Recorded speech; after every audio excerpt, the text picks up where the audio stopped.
21 гадзіна, з вами аб'ектыў і я, Віталь Бабін, запрашаю да прагляду галоўных падзеяў гэтага панядзелка. І на пачатак кароткі анонс навінаў, якія сёння вы пабачыце ў выданні. Збор подпісаў. Я упэўнена то, што я гэтыя подпісы палічу, што я гэтыя подпісы саберу і што гэта будзе азначаць, што людзі сёння гатовыя да зменаў. І рэкорд Александра Лукашэнкі. 200 000 подпісаў за 4 дні. Новые сотни и штрафы активистам. Я не знаю, где деньги на еду там взять, да, например, заработать, каждый день работаешь, вот, а тут еще вот штраф. Коронавирус. Европа поступово открывая межи. А коли мы трапим у соседние Польшу и Литву? Мы хотим, чтобы был такой же закон, как для водителей-международников, которые перевозят грузы, потому что мы тоже водители-международники, но перевозка пассажирская у нас. А пачынаем з выбарчай тэмы. Менск, Віцебск, Магілёў, Слуцк па ўсёй краіне збіраюць подпісы за прэтэндэнтаў на пасаду прэзідэнта. Ці шмат людзей шукаюць альтэрнатыву Александру Лукашэнку? Ды што турбуе людзей у першую чаргу? Александр Папко. Собрали приблизно 200 000 подписаў, але спыняцца не трэба. Першымі поспехамі выбарчай кампаніі пахваліўся Александр Лукашенко. Паводле кіраўніка дзяржавы подпісы за яго збіраюць 15 групаў. Збор пачалі і ягоныя супернікі. У Віцебску пад акампанемент песняў Цоя ладзілі пікет прыхільнікі лідара беларускай сацыял-дэмакратычнай грамады Сергея Чэрачня. У Менску подпісы збіралі прыхільнікі бізнесоўцаў Віктара Бабарыкі, Валерыя Цапкалы ды экс-дэпутаткі Ганны Канапацкай. Я бачу тыя праблемы, якія сёння існуюць у адукацыі. Я бачу тыя праблемы, якія сёння ёсць у эканомікі, таму што ад эканомікі залежаць і тыя заробкі, якія будуць атрымліваць і супрацоўнік на буйным прадпрыемстве, і той же лекар у маленькім раённым цэнтры. У райцэнтры Слуцку подпісы для жонкі Святланы збіраў блогер Сергей Тихановский. Ён абураўся прывілеямі чыноўнікаў і неабароненасцю грамадзянаў. Асфальт, как он себе проложил на этой дорожке возле домика. Люди не могут, возле школ нету, возле детских садов нет асфальта. Вот женщина пришла, нет дорожек, дети ходят по проезжей части. Но возле дома мэра Слуцка Янчевского есть асфальт. У Магілёве пад беларускія рок-гіты збіралі подпісы за лідара аб'яднанай грамадзянскай партыі Миколая Козлова. Выбираем альтернативу Лукашенко. Як адрэагавалі людзі? Когда они особенно слышат, что мы против Лукашенко, что мы за сменяемость власти, они подходят и готовы дать свою подпись. Чаго чакаюць ад выбараў тыя, хто згадзіўся падтрымаць апозіцыйнага кандыдата? Бесплатная медицина, бесплатное обучение. Где оно бесплатное? Медицина платная. Цены какие в аптеках. Пенсионерам это недоступно. Я толькі супраць аднаго. Супраць таракана, які ўжо 26 гадоў захапіў гэту ўладу і здзекваецца над беларускім народам. Выбора у нас много лет не было. И уже, в принципе, сейчас такая обстановка в стране, что люди уже на пределе. А ніводныя беларускія выбары пасля 1994 года міжнародная супольнасць не прызнала дэмакратычнымі. Выбарчая кампанія, аднак, абуджае грамадства. Людзі хочуць пераменаў, і калі з'яўляюцца некія варыянты, якія даюць нейкі маленькі шанец, то людзі за гэты шанец хапаюцца і гатовыя неяк на гэта рэагаваць і нават падтрымліваць. Вось. Гэта паказвае пра вялікі градус напружання сацыяльнага ў грамадстве. Тым часам у кампаніі праваабаронцы за свабодныя выбары прааналізавалі, хто будзе лічыць галасы. Сярод 2000 сябраў выбарчых камісій апазіцыю рэпрэзентуюць толькі 2 асобы. 23 кандыдатуры мясцовай улады адхілілі, у тым ліку Владимира Шанцева. Не нужен в составе избирательной комиссии представитель оппозиции. Раскроются многие факты негативные, то, что они скрывают, то, что они неправильно считают голоса, то, что как они вообще работают, это стало бы достоянием общественности. Участкі для галасавання мясцовай улады сфармуюць праз 2 тыдні 7 чэрвеня, а 19 чэрвеня удзельнікі кампаніі павінны прынесці сабраныя подпісы у ЦВК. Александр Папко, Белсад. У Беларусі ў хуткім часе з'явіцца новы ўрад. Прычым яшчэ да выбараў. Пра гэта заявіў Александр Лукашенко падчас нарады з кіраўнікамі адміністрацыі прэзідэнта і Совету Республики. Мы всегда после регистрации, по-моему, кандидатом в президенты действующего президента объявляли новый состав правительства до выборов. Это был принципиальный вопрос, чтобы люди видели, с кем мы будем работать.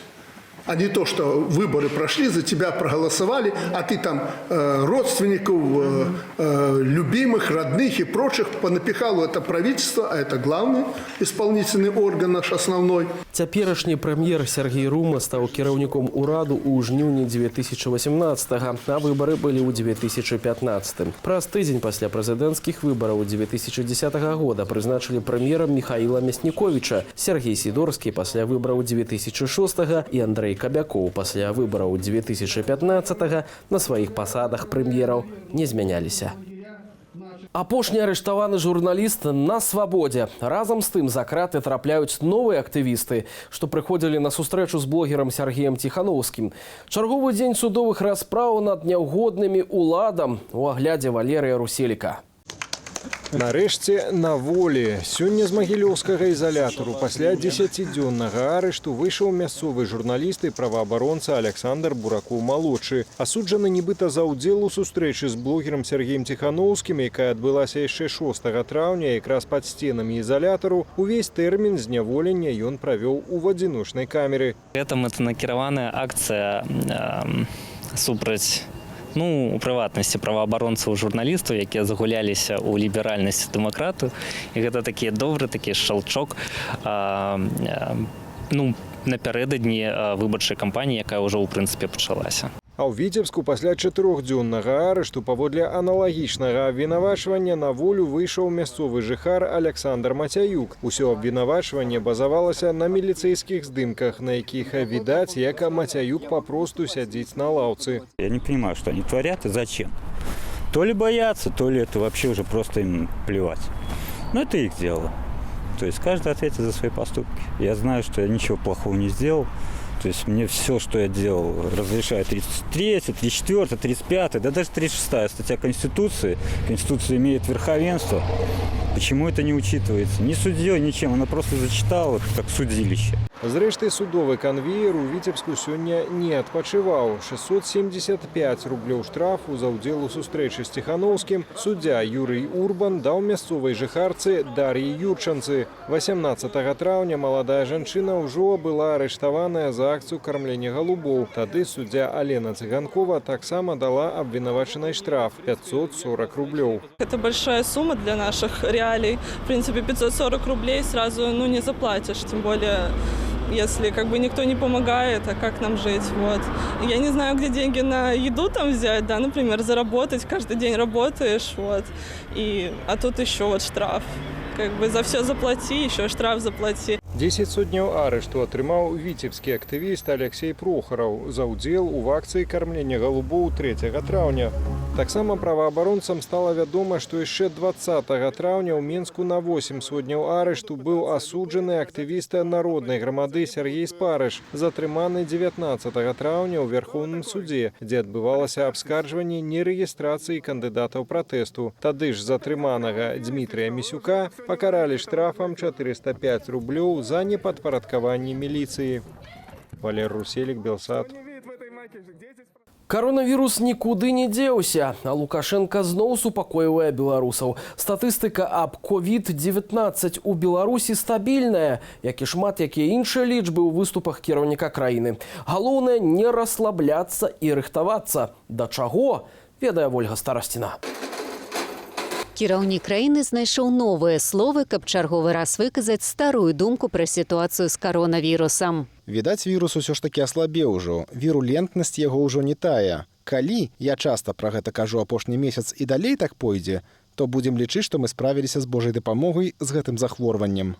Але нават паводле звестак Міністэрства аховы здароўя сітуацыя лепш не выглядае. Колькасць інфікаваных расце. За апошнія сотні тэсты выявілі каронавірус у 946 чалавек. Памерлымі ад COVID-19 за сотню прызналі 5 чалавек. За ўвесь час эпідэміі 204 асобы. Найбольш пацярпела ад каронавіруса Віцебск паводле Лукашэнкі ўжо ў нізе па захваральнасці. Што гэта? Цуд беларускай медыцыны ці статыстыкі? Мы запыталі у віцеблянаў. Очень тяжело на самом деле. Все вот это, потому что со всех уголков очень много знакомых, которые болеют, которые переболели и которые до сих пор находятся где-то в больнице. Я сам переболел, так что я видел, как в больнице, и нет, конечно, ситуация у нас не очень хорошая. Ситуация лучше не становится, все болеют, что может измениться. Как все было, так и осталось, на том же уровне. Вряд ли оно поменьшается. Я думаю, это не чудо. Я думаю, просто это занижается статистика вся. Если президент сказал, что вышли на плато, значит, наверное, так оно и есть. Паляпшаецца сітуацыя са словаў кіраўніка краіны і ў Менску, дзе шпіталі, падрыхтаваныя для пацыентаў з каронавірусам, ужо плануюць вяртацца да звычайнай працы. На Меншчыне, як адзначыў Лукашенка, таксама ёсць пэўнае зніжэнне. Някепская сітуацыя і ў Магілёўскай вобласці. Магілёўшчына была згадана і ў сувязі з бунтамі бабруйскіх медыкаў. Мы составили коллективное обращение в администрацию президента. Медычным работникам паабяцалі прэміі за працу з каронавіруснымі пацыентамі, але надбаўкі выплацілі не ўсім. Ну что там это бобруйская скорая помощь? Ну 100-120 человек. Если они действительно работают и связаны с этими процессами эпидемическими, ну так надо поддержать людей. Это копейки для страны. Грошы нібы ёсць. Вірус адступае, але пры гэтым кіраўнік краіны заклікаў не расслабляцца, а рыхтавацца да другой хвалі коронавируса. Если, допустим, мест нет в больнице, так как еще готовиться, скажите? Может быть, это Минздраву нужно готовиться? Действовать не так, как говорят, то есть наоборот все делать. То есть не слушать других, точнее, ну, сами понимаете, кого. Парады опять устраивать надо, да? Тогда будет все в порядке.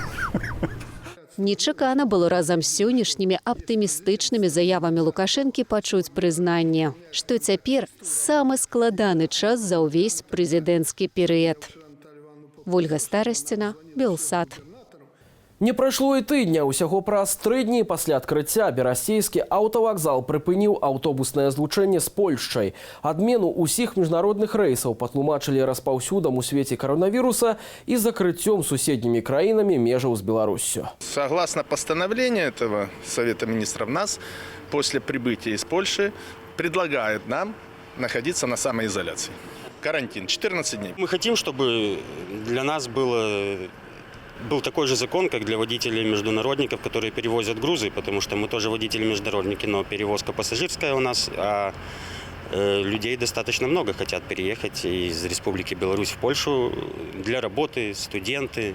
На бліжэйшыя 15 дзён берасцейскі аўтавакзал паспеў прадаць прыблізна 200 квіткоў. Цяпер зацікаўленыя бакі дабіваюцца зменаў у пастанову Савету міністраў або дазволу здзяйсняць пасажырскія перавозкі паміж Польшай і Беларуссю без неабходнасці для кіроўцаў адбываць карантин пасля мінання мяжы. Бразілія выйшла на другое месца ў свеце ў колькасці заражэнняў коронавірусам. Пры гэтым узровень смяротнасці ад COVID-19 сярод прадстаўнікоў карэнных жыхароў краіны удвая вышэйшы, чым агулам сярод насельніцтва Бразіліі. Наши люди насамрэч паміраюць ад ковід і ад голаду.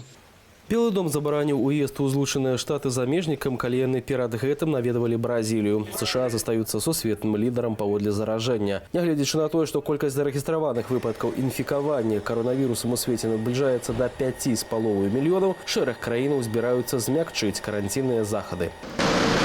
Японія на ўсёй тэрыторыі краіны адмяніла рэжым надзвычайнага становішча, які планаваўся да канца траўня. У Чарнагорыі не засталося ніводнага актыўнага выпадку захворвання COVID-19. Некаторыя іншыя еўрапейскія краіны фіксуюць адзінкавыя выпадкі інфекцыі. Чэхія адкрывае рэстараны ды гатэлі, малодшым школьнікам дазволілі наведваць заняткі.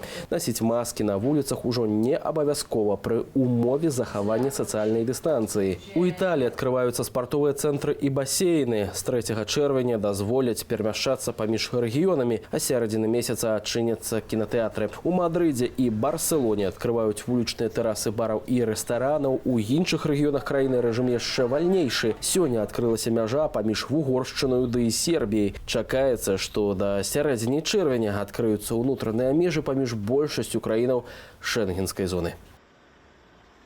Ці з'явіцца ў Менску вуліца імя Юрыя Зісера? Пад петыцыяй назваць адну са сталічных вуліцаў імем заснавальніка Тутбай падпісалася больш за 4000 асобаў. Грамадзяне і раней прапаноўвалі перайменаваць ужо названыя вуліцы ці даць новым назвы ў гонар вядомых людзей. Ці ёсць шансы на тое, што ўлады цяпер прыслухаюцца да іхнага меркавання, высвятляла Алена Дубовік. Больш за 4000 подпісаў пад петыцыяй за наданне адной з вуліцаў сталіцы імя Юрыя Зісера, заснавальніка парталу Тутбай, грамадскага дзеяча і мецэната. Сябра камісіі, якая прымае рашэнне аб называнні менскіх вуліцаў, сцвярджае, што прапановы грамадскасці не застаюцца без увагі ды заносяцца ў спіс чакання. В этом списе, я докладно не памятаю, напэўна, 30, 40, 50, 60 чалавек. Вось, і мы уважліва праглядаем гэты спіс, і калі ёсць магчымасць, калі ёсць зручное месца. Вельмі важна, каб новыя назвы вуліц адказвалі на пытанне, а чаму яна так называе? Вось чаму менавіта тут яна з'явілася? Паводле Івана Сацукевіча, спяшацца з наданнем вуліцы імя таго ці іншага чалавека не варта. У нас, на жаль, былі неўдалыя прыклады, калі, напрыклад, фактычна нас прымушалі прыняць рашэнне. Напрыклад, вуліца з'явілася ў Мінску былога начальніка беларускай чыгункі Владзьку. И паспрабуйте зараз прайсціся па ёй і спытацца, хто такі Владзько. Я боюся, ніхто з тых, хто там пражывае, вам не адкажа на гэта пытанне. Вуліца Чайлыткі у мікрараёне Сукарова, вуліца Чычурына. Ініцыятываў перайменавання вуліцаў за апошнія гады было некалькі. Бадай самая вядомая – спроба назваць вуліцу ў гонар пісьменніка Васіля Быкова. Аднак у Менску яе дагэтуль няма. Затое з'явілася пакуль адзіная ў Беларусі вуліца Васіля Быкова ў пасёлку Ждановіча, недалёка ад Менску. Праўда, знайсці яе не так проста, ды і шматлюднай нельга назваць. У 2017 годзе прадстаўнікі беларускай хрысціянскай дэмакратыі накіравалі зварот сотняй подпісаў за перайменаванне праспекту Дзяржынскага. Замест імя ініцыятара чырвонага тэрору праспект прапаноўвалі назваць імем вядомага беларускага святара Адама Станкевіча. Беларускія ўлады і мінскі гарвыканкам адказ мы атрымалі такі ж самы, як атрымалі шэраг адказаў з розных мястэчак і гарадоў Беларусі. Яны адказалі пра тое, што не мэтазгодна перайменоўваць, бо гэта панясе дадатковыя фінансавыя затраты. Няма ў сталіцы дагэтуль вуліца Владзіміра Караткевіча, Рыгора Барадуліна, Ніла Гілевіча. Самы яскравы прыклад перайменавання беларускіх вуліцаў у незалежнай Беларусі адбыўся ў Маладзечні ў першай палове 90-х. Тады змянілі амаль усе камуністычныя назвы. Былы сакратар тагачаснай тапанімічнай камісіі узгадвае, чаму гэта стала магчыма. Таму што горадам на чале горада стаў Геннадзь Карпенка, які прытрымліваўся дэмакратычных поглядаў. А каб гэтага не адбылося, то і ў Маладзечні было б тое ж самае. Жылі б мы цяпер і далей на праспекце Леніна і на Савецкай. Маладзечна гэтак і застаецца адзіным беларускім горадам, у якім вуліцам вярнулі гістарычныя назвы. Алена Дубовік, Белсад.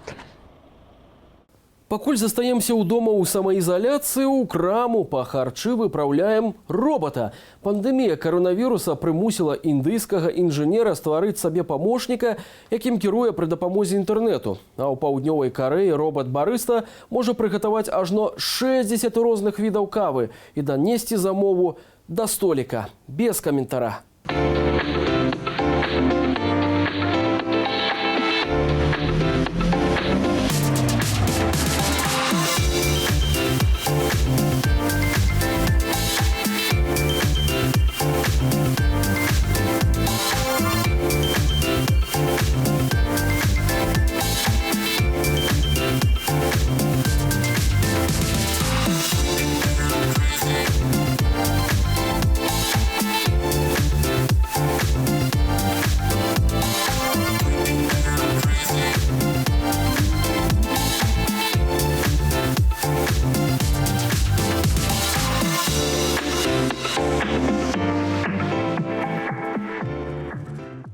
На гэтым ставим кропку ў нашым выданні. Не забывайцеся зазіраць на нашу інтэрнэт-старонку belsat.eu.